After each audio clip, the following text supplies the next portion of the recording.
buenas noches, bienvenidos al cierre de Wall Street. A estas horas acaba de dar luz verde Europa a Ucrania. Va a entrar Ucrania, recibe el estatus de miembro en adhesión a la Unión Europea. Se va a empezar a tramitar la adhesión de Ucrania, así como la de Moldavia. ¿Por qué? Viktor Orbán, Hungría, ha conseguido sacarle a Europa lo que pretendía, que le desbloqueen los fondos y que además mediten enviarles otros, que les tenían no desbloqueados, pero fuera de ese tipo de financiación, porque no cumplía una serie de regulaciones que le exigía Europa que cambiara. Orbán logra eso, pero no solo eso, él se sale de la sala en la votación, de manera que simbólicamente no vota a favor de la entrada, pero es verdad que al menos no lo veta. Viktor Orbán, que explica así, tras su salida de esa votación, lo que piensa, a pesar de todo, sobre la adhesión de Ucrania a Europa. 8 órája gyúrjuk itt egymást Brüsszelben a miniszterelnöki csúcstalálkozón. Nagy vitát folytatunk Ukrajna Európai Uniós tagságáról. Magyarország álláspontja világos. Ukrajna nem felkészült arra, hogy megkezdjük vele a tárgyalásokat az uniós tagságról. Teljesen értelmetlen, irracionális és helytelen döntés ilyen körülmények között megkezdeni Ukrajnával a tárgyalásokat, és Magyarország nem is módosítja az álláspontját. Ellenben 26 másik ország ragaszkodott ahhoz, hogy ez a döntés megszülessen. Ezért Magyarország úgy döntött, hogy ha 26-an így döntenek, menjenek a maguk útján. Magyarország ebben a rossz döntésben nem kíván osztozni, és ezért Magyarország a döntéstől a mai napon távol maradt. A tárgyalások folytatódnak. Así explica Orbán lo que está ocurriendo. Para nosotros es una mala decisión, es un sinsentido, es algo irracional. Ucrania no está preparada para entrar en Europa y no está, bajo estas circunstancias tampoco, ni siquiera preparada para empezar las negociaciones. Esto va a afectar también al presupuesto, pero 26 países querían ir en una dirección y Hungría, la posición de Hungría es clara. Nosotros no vamos en esa misma dirección, pero no vamos a torpedear, dice, esa decisión de 26 países. Lo que no vamos es a facilitarla tampoco y no vamos a estar de acuerdo en ella. Por eso, dice, hemos salido y no hemos participado en la votación. Lo cierto es que además ha logrado el desbloqueo de dinero. Todo eso va de la mano. ¿Quién lo celebraba? Charles Michel, Consejo Europeo, van a verlo. A través de la red social X ponía un post en el que, bueno, pues iba indicando efectivamente que, que daba la bienvenida a Ucrania como miembro del proceso de adhesión y que era una gran noticia. El propio Zelensky, tienen también los... ahí los tienen, bueno, seguro que los pueden llevar a pantalla completa y así los ven ustedes mejor que no solo en esta cajita. Ahí le tienen. Dice, se ha adoptado una decisión por parte del Consejo Europeo de iniciar las negociaciones de adhesión de la Unión Europea con Ucrania y Moldavia. Agradezco a todos los que trabajaron para que esto sucediera y a todos los que han ayudado y felicito a todos los ucranianos en este día, también a Moldavia y personalmente a Maya Sandu. Maya Sandu, que por cierto, también lo van a ver, ha respondido a esta cuestión diciendo que está absolutamente encantada de que se comparta el proceso de adhesión con Ucrania. Ahí lo tienen. Es un honor compartir el camino de la adhesión de Unión Europea con Ucrania y el presidente Zelensky. No estaríamos aquí hoy sin la valiente resistencia de Ucrania contra la brutal invasión de Rusia. Emprendemos juntos este viaje para construir una Europa aún más fuerte y más unida. Y decía yo, el presidente Charles Michel del Consejo Europeo también se refería a toda esta votación, donde 26 miembros han votado en una dirección y uno se ha ido, como les estábamos comentando. Y ahí lo dicen, el Consejo Europeo decide iniciar la negociación de adhesión con Ucrania y Moldavia, concede ese estatus de candidato también para esto, no de adhesión, pero será candidato a serlo a Georgia. Va a iniciar también negociaciones con Bosnia y Herzegovina cuando se alcance el grado necesario de cumplimiento de los criterios de membresía. Señal, dice, de esperanza para sus pueblos y para nosotros. Ojo, porque aquí hay una cosa clara en la que en parte hay que visualizarlo bien. Dice Michel, cuando cumpla Bosnia y Herzegovina con una serie de criterios, a esos mismos criterios se refiere Orbán cuando dice, para nosotros no tiene sentido adoptar o permitir la membresía de Ucrania. Pero claro, y aquí está lo que está en la otra mano, los otros 26 que dicen, con todo lo que se le ha prometido a Ucrania, con todo lo que se ha hecho y vertido allí, con las municiones, el dinero, el empeño, con todo lo que ya se ha volcado sobre ese país, ¿cómo decir ahora que no va a ser miembro de Europa si es en realidad prácticamente lo único que ahora mismo Europa puede hacer? Tiene pendiente el envío de 50.000 millones que también están bloqueados y que seguramente se vayan a desbloquear, pero que para poder facilitarlos, fíjense cuál es la situación de Europa, va a tener que hacerlo en partidas no puede desbloquear los 50.000 de golpe, va a tener que ir dando determinadas partidas. Además, tiene difícil el cumplimiento con los envíos de municiones. No se cansan de decir los países que no es un no querer tanto como un no poder. Es que no hay capacidad de producción de las municiones que se envían y además de autoabastecimiento. Y claro, con eso en la mano, con eso, es con lo que dice Orbán. Si es que esto no está encajando, pero a la vez los otros 26 con eso mismo en la mano dicen, ¿qué damos si no? La mejor fórmula, en opinión de los 26, para poder negociar, para que tenga un brazo fuerte Ucrania a la hora de hablar con Rusia es que sea miembro de la Unión Europea, que tenga algo que tratar. Y eso que me van a permitir, y vamos a escuchar también a Vladimir Putin, que hoy ha dado un discurso largo, discurso anual, evaluando todo esto, y ha hablado sobre las industrias de uno y otro lado. El propio Vladimir Putin decía, nos han impuesto una serie de sanciones que les han hecho más daño a ellos que a nosotros. Y además decía, Rusia va a seguir en Ucrania, a por la victoria, mientras los socios vacilan. Bueno, lo que han hecho los socios como respuesta es esto. Pero aún así, no le falta algo de razón al presidente ruso cuando dice, miren cómo está Alemania. Ese es el verdadero problema. Creo que podemos escuchar también a Vladimir Putin. Tiempo para ello. En todo caso, quisiera subrayar algo. Aquellos que pensaban que nuestra industria iba a colapsar, estaban equivocados. Por ejemplo, nuestros compañeros chinos saben qué está pasando. No es propio solo de Rusia, no ocurre solo en Rusia.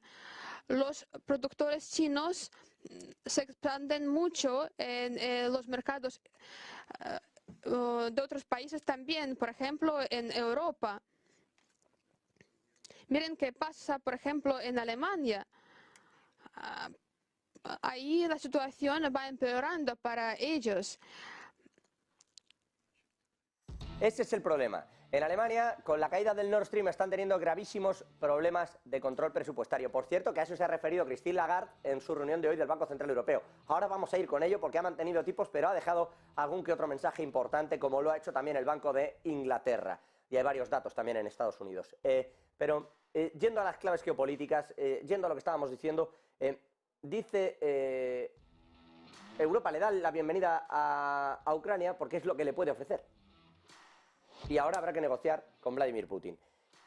En el otro lado, por cierto, Vladimir Putin se ha referido también a que en Israel lo que está ocurriendo es una catástrofe.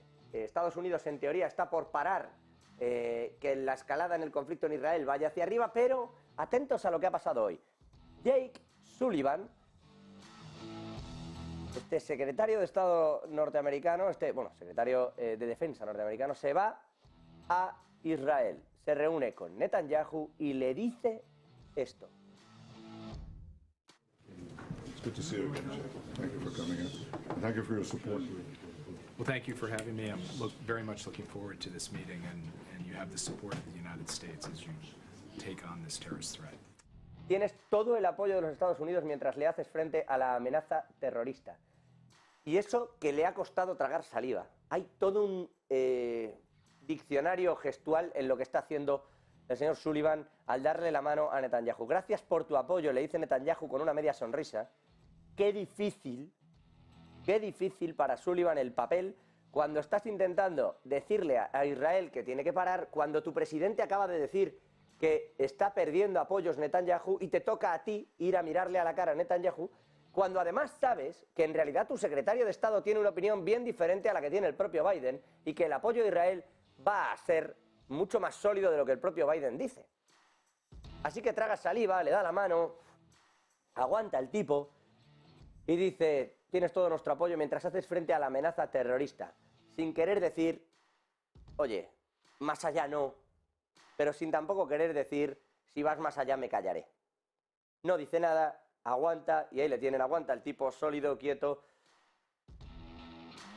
Jake Sullivan, frente a Benjamin Netanyahu. Por cierto que en el día de hoy lo que están intentando desde Estados Unidos será frenar los combates, en particular no hacia Yemen, donde parece que la situación es distinta. Hoy, de hecho, se ha vuelto a intentar bombardear distintos cargueros, se ha llegado a disparar contra un petrolero por parte de drones de los hutíes, pero esto en el sur, pero en el norte de Israel, en la frontera con Líbano, se siguen sucediendo los intercambios de misiles.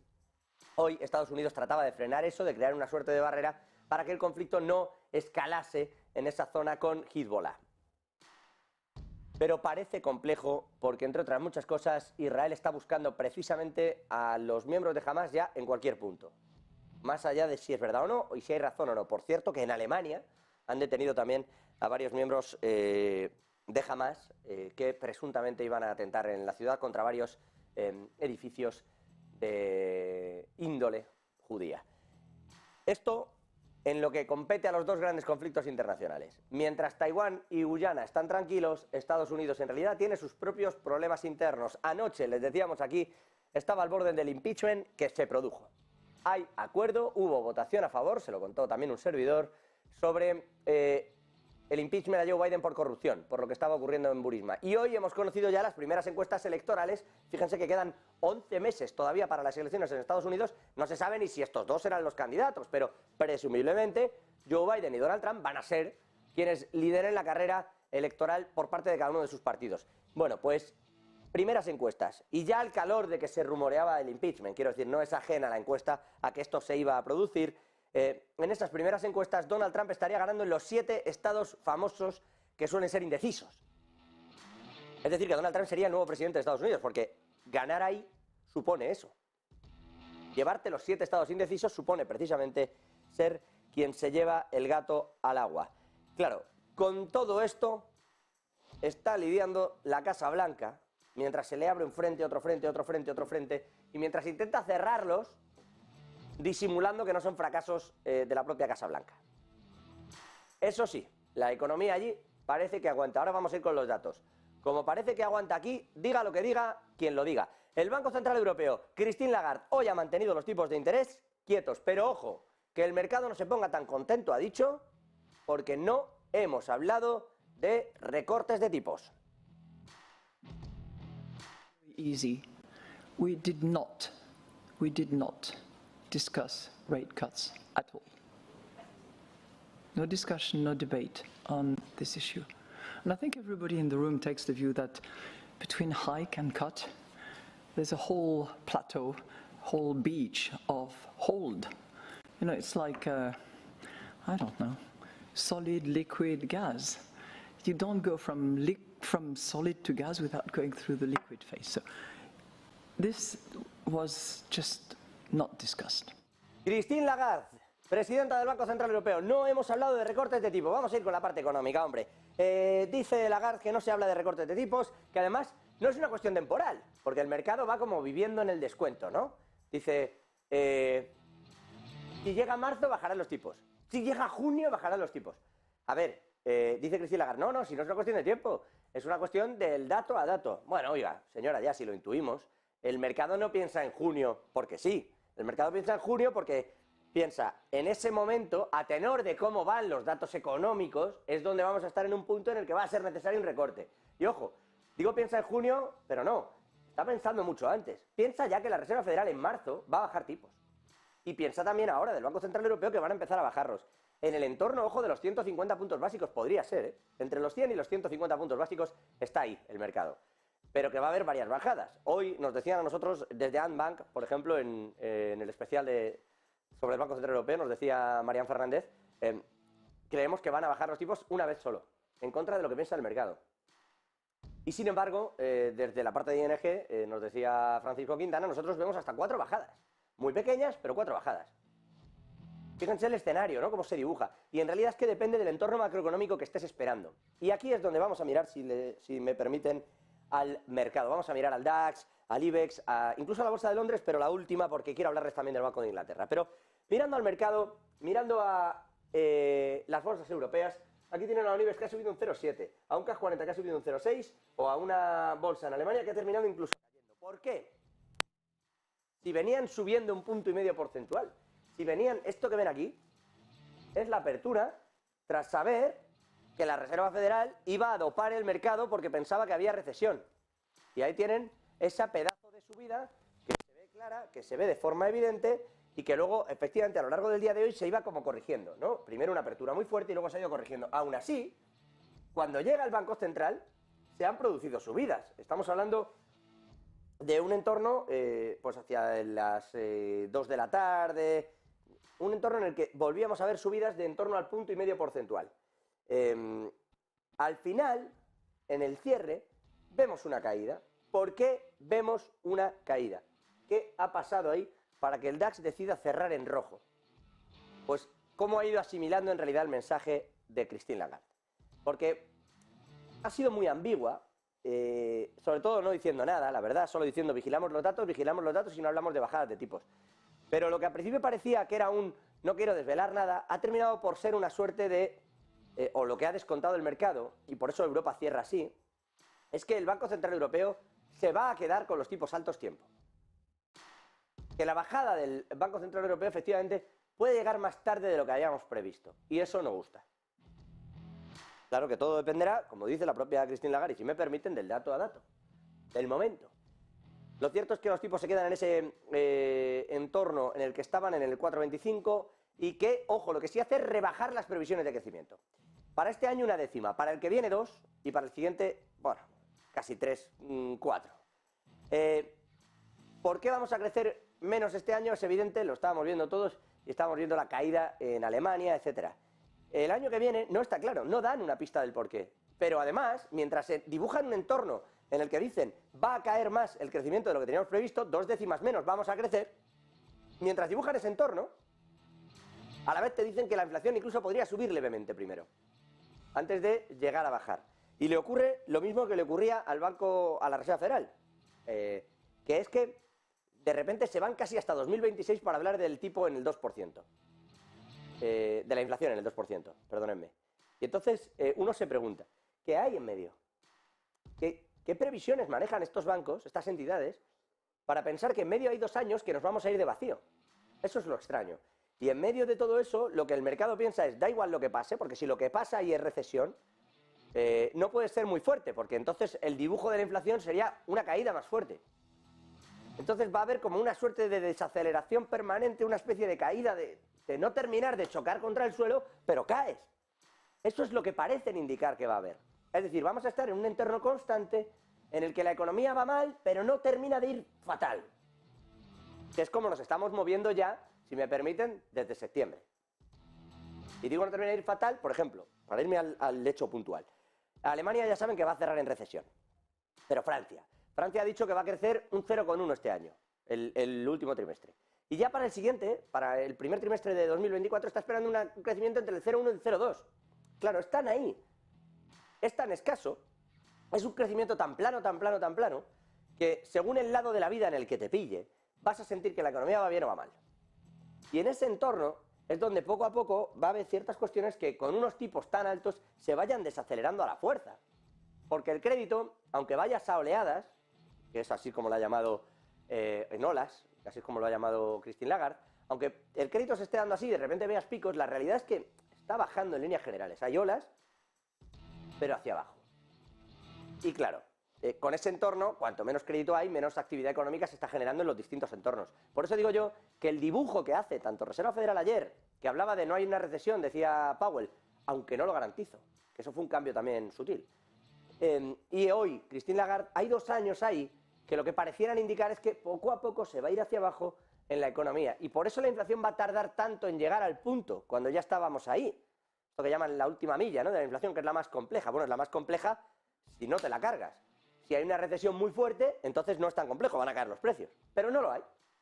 Sino que van descontando esa suerte de irse desangrando poco a poco en la economía. Y eso le gusta menos al mercado de lo que parece. Porque en ese entorno los tipos se siguen manteniendo altos. Lo que quiere el mercado es que bajen los tipos porque hay casi recesión y porque descuentan que los bancos centrales van a llegar a meter dinero. Que pase lo que pase, va a haber droga de liquidez para todos los mercados. Primero en forma de bajada de tipos y segundo directamente en forma de cañonazos de dinero si hiciera falta, como se ha hecho otras veces. Esos son los escenarios que descuenta el mercado y por eso tocan máximos. Por eso ayer habla Powell de una situación de cierta, incertidumbre en la desaceleración. Y sin embargo, el Dow Jones se va a máximos, el S&P los ronda y el Nasdaq igual. Ahora vamos con ellos. Pero hoy lo que hemos visto es esto, y hemos visto, ojo, también un movimiento importante en el petróleo, que creo que lo tenemos un poquito más abajo, aquí. Digo movimiento importante porque fíjense todo lo que ha llegado a hacer en el día de hoy. movimiento que en todo caso le está llevando a subir un 2,73% hasta los 76,68 en la jornada. Quiero decirte, ha ido teniendo una escalada fuerte y aunque ahora vemos una pequeña caída aquí, la realidad es que tiene una subida del 2,78. 71,73 para el Brent, 76,65, perdón, para el Brent, y el West Texas aquí está, 71,74, subida de casi un 3%, a pesar de este giro y a pesar de lo que se está diciendo. Están chocando, fíjense los mensajes que llegan desde el crudo. Por un lado se dice que la demanda va a caer. Discute la Agencia Internacional de la Energía con la OPEP+, a quien le ha dicho que ya no representa a tanta gente dentro del mercado del crudo como antes. Sus tensiones tendrán, desde luego. El caso es que están chocando, uno con otro con uno. Y en medio de todo eso, la OPEP+ no termina de recortar. Hoy decía en una de sus respuestas Vladimir Putin en Rusia, ha dicho que los recortes los pactan no por necesidad de Rusia, sino porque sus amigos de Emiratos así se lo han solicitado. Y que, en ese sentido, están de acuerdo en que hay que intentar manejar un estándar del precio del petróleo. Y esto, que normalmente haría que bajara el crudo, como ya venía bajando, y sobre todo, y aquí viene la clave, como va a haber un entorno de desaceleración donde los tipos pueden darse la vuelta, donde puede volver a haber crédito, de repente había empezado a descontar con esas caídas todavía mayores el crudo, que todo se podía ir al traste, pero por las mismas, cuanto peor se han tomado el mensaje de los bancos centrales, en concreto hoy del BCE, mejor se lo ha tomado el crudo. Que insisto, ahora está corrigiendo algo, pero que se está llevando hoy una subida importante de casi 3 puntos porcentuales, igual que el West Texas. Con un oro, que también lo tenemos por aquí, que está prácticamente quieto, y que es verdad que ha superado otra vez los 2000 en los 2032, pero que anda ya lejos de aquellos 2070 y tantos que marcan sus máximos, y con un bono a 10 años que ayer se cayó del 4% en Estados Unidos y sigue ahí. Y sigue ahí, en esa caída. Porque en realidad, de repente, ya no hay tanta urgencia. Puede que en Estados Unidos bajen los tipos más a menudo, no se sabe, pero hoy lo ha enfriado curiosamente todo esto Christine Lagarde. Seguimos descontando bajadas de tipos, pero es que a lo mejor ya no son tan tempranas como se esperaba incluso ayer mismo. Y luego está el Banco Central de Inglaterra, que tiene como su propia película en la cabeza. Hoy han dejado también los tipos quietos. Allí están en el 5,25, como ocurre con el 5,25, 5,5 en Estados Unidos. Y Andrew Bailey, el gobernador del Banco de Inglaterra, cree que esto no ha terminado. Cree que, de hecho, la lucha contra la inflación no solo no ha terminado, sino que va a haber un repunte fuerte. A Bailey le preocupa especialmente la situación del Reino Unido, porque en lo que se refiere a muchos alimentos y en lo que se refiere al crudo, dependen de fuera. Así como a Europa, a la eurozona, le preocupa más la energía exclusivamente, al Banco de Inglaterra le preocupa todo lo exógeno. Y claro, no pueden controlar, pueden tener un cierto control de la subyacente, pero el IPC general les cuesta una barbaridad, en tanto que los dos grandes elementos que tienen mayor volatilidad, alimentos y energía, no dependen de ellos. Y Andrew Bailey le tiene miedo a esto, dice que esto no ha terminado, no se fía Bailey de la inflación. This year, we've raised interest rates 5 times to help bring inflation back down to our 2% target. Since January, inflation has fallen from over 10% to around 4.5% now.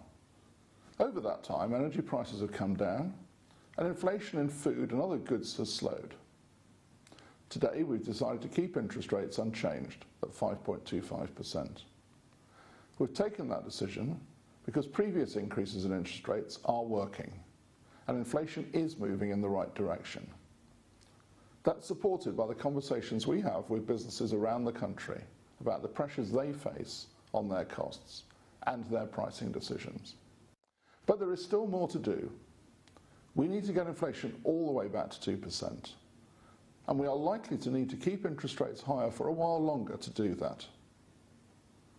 We've come a long way in the last 12 months, and we'll continue to do what it takes to get inflation all the way down to the 2%.